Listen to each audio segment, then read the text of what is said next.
This is the Redux News. Coming off of a 2-week recess, House Democrats plan to huddle on Tuesday to discuss the status of the impeachment inquiry, according to a Democratic aide. Now, it's been 3 weeks since the House Speaker Nancy Pelosi announced the launch of the formal inquiry. While most lawmakers headed home for the recess, some with key roles in the process have spent time in Washington along with committee staff. Now, the Democratic aide spoke on the condition of anonymity to share plans that have not been publicly announced. Before we get into the full breakdown, if you're new to the channel, don't forget to subscribe.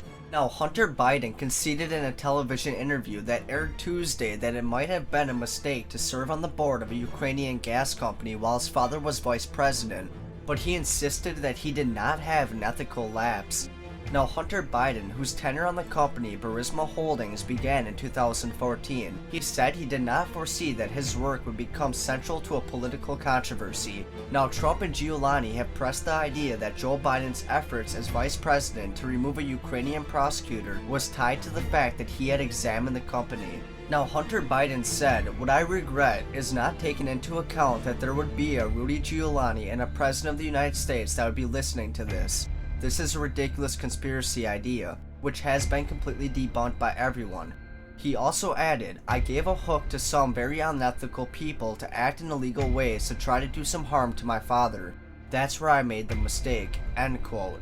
Now, as ABC was airing its Hunter Biden interview, Representative Jim Jordan, a key Trump ally, appeared on Fox News, where he criticized Biden's tenure on the board of the Ukrainian gas company while his father was vice president. Now, Jordan says this wasn't fair, this wasn't proper, this wasn't right. We just know that this stuff smells. End quote. Now, Jordan also took issue with Hunter Biden's assessment in the interview about whether he would have been offered the position on the board of the Burisma Holdings if his last name weren't Biden. Hunter Biden told ABC, quote, "Probably not," end quote. And then Jordan said, "Not probably not, definitely not," end quote, who went on to criticize the Democratic-led impeachment proceeding as an all-out attack on the president. Now, Republican National Committee Chairwoman Ronna McDaniel highlighted the RNC's expanded efforts to target Democrats in swing districts for their support of the impeachment inquiry. Now, McDaniel wrote in a tweet that included a link to a Washington Examiner piece detailing a 2.3 million RNC effort that includes online ads with a Stop the Madness theme targeting 30 House Democrats.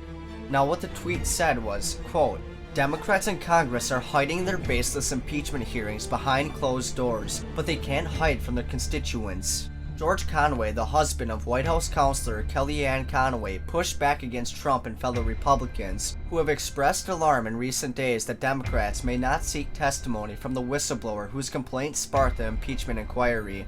Now, because they were not able to seek testimony from the whistleblower, Conway tweeted an analogy about the topic. Someone calls 911 because they hear shots down the street at the bank. The cops show up at the bank and sure enough it's been robbed, and there are numerous witnesses there who saw the crime. The suspects confess. Normally at this point, no one cares about who called 911, end quote. John Bolton, Trump's former national security advisor, declined to comment Tuesday on reports that Fiona Hill, the White House's former top Russia advisor, told impeachment investigators Monday that he was alarmed by Giuliani's activities in Ukraine.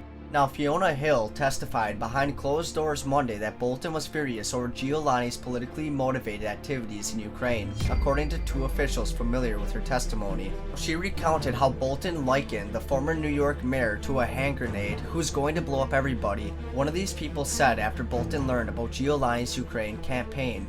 Now, House investigators are now considering summoning Bolton, who was Hill's direct superior at the National Security Council, according to people familiar with the matter, who spoke on the condition of anonymity to discuss closed-door deliberations. After the deposition of Fiona Hill, Representative Jamie Raskin spoke October 14th on Rudy Giuliani's foreign policy efforts in Ukraine. Now, Kent is expected to testify Tuesday morning in the House impeachment inquiry of Trump. He is a key witness on whether Giuliani tried to push out the former ambassador to Ukraine, Mary Yovanovitch. Now, the longtime Foreign Service official has been summoned for a deposition and investigation, with Democrats expected to question him behind closed doors about a campaign by Giuliani to pressure Ukraine into investigating Biden and his son. Now, a lawyer for Kent did not respond to emails asking whether he intended to answer the summons, though Democrats were ready to subpoena him if he did not.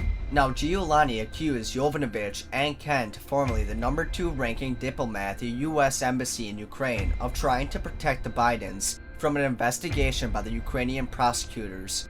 Now, Yovanovitch adamantly pushed back on those accusations during testimony before investigations on Friday. Kent also is likely to be asked about those assertions. Now, Republicans renewed complaints Tuesday morning about depositions being held behind closed doors and again called for opening the process to the public. Representative Lee Zeldin said that the media coverage of what occurred Monday was based on cherry-picked leaks by Democrats, and the House investigators should at least release the transcripts of those being disposed. Now, appearing on Fox News, Zeldin also took aim at Schiff. Quote, "Adam Schiff is making it up every single morning as he goes along," Zeldin said. Quote, "There are no rules," end quote.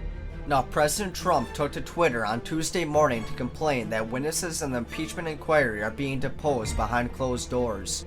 Now, what Trump tweeted was, quote, "Democrats are allowing no transparency at the witch hunt hearings. If Republicans ever did this, they would be excoriated by the fake news.